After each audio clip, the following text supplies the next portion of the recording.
ఉగాది నాడు ఇలా పూజలు చేస్తే చాలు. ఏడాదంతా సౌభాగ్యమే. ఉగాది పండుగ తెలుగువారు జరుపుకునే పెద్ద పండగల్లో ఒకటి. తెలుగు వారి కొత్త సంవత్సరం ఉగాది. ఆ రోజు నుంచి తెలుగు క్యాలెండర్ ప్రారంభం అవుతుంది. ఉగాదిని యుగాది అని కూడా అంటారు. యుగాది అంటే యుగానికి మొదటి రోజు అని అర్థం.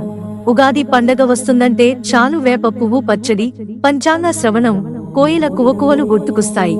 ఈ రోజున చేసే ప్రతి పని ప్రభావం ఏడాది అంతా ఉంటుందని, అందుకనే మంచి పనులు చేయాలని ఇష్టదేవతల శ్లోకాలు పఠించి పూజించిన అనంతరం వేప పువ్వుతో చేసిన ఉగాది పచ్చడిని దేవుడికి నైవేద్యంగా సమర్పించాలి. షడ్రుచులైన పులుపు, తీపి, వగరు, చేదు, ఉప్పు, కారంతో చేసిన ఉగాది పచ్చడిని ఇంటిలో కుటుంబ సభ్యులందరికీ అందించాలి. Tour package. ఈ ఉగాది పచ్చడికి వైద్యపరంగా విశిష్టమైన గుణం ఉంది.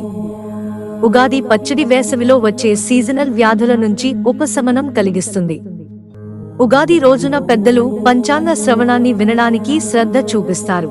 రానున్న రోజుల్లో తమ జీవితంలో జరిగే మంచి, చెడుల గురించి తెలుసుకోవడానికి ఆసక్తిని చూపిస్తారు.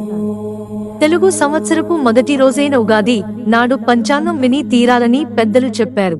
అంతేకాదు ఉగాది రోజున ఏదైనా మంచి కార్యం చేస్తే అనుకున్నది సాధిస్తారని. అయితే హిందువులు జరుపుకునే ప్రతి పండుగకి ఒక దైవం ప్రధాన దేవతగా ఉండి పూజలను అందుకుంటుంది.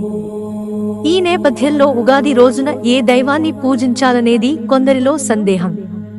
ఉగాది పండుగకు కాలమే దైవం కనుక ఇష్టదైవాన్ని ఆ కాలపురుషునిగా తలుచుకుని భక్తి శ్రద్ధలతో పూజించాలి.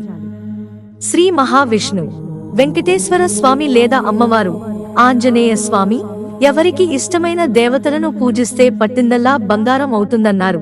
ఉగాది చైత్రశుద్ధ పాడ్యమి రోజున జరుపుకుంటారు. ఈ రోజు నుంచి సృష్టి మొదలైందని నమ్మకం. అందుకనే ఉగాది రోజున తెల్లవారు జామునే నిద్రలేచి నువ్వుల నూనెతో అభ్యంగా స్నానం చేస్తారు. అనంతరం ఉతికిన శుభ్రమైన దుస్తులు ధరించి గడపకు పసుపు, కుంకుమలను అద్ది గుమ్మానికి మామిడి తోరణాలను కడతారు. మిత్రులారా, ఛానల్ సబ్స్క్రైబ్ చేసుకోవడం మర్చిపోకండి. ధన్యవాదాలు.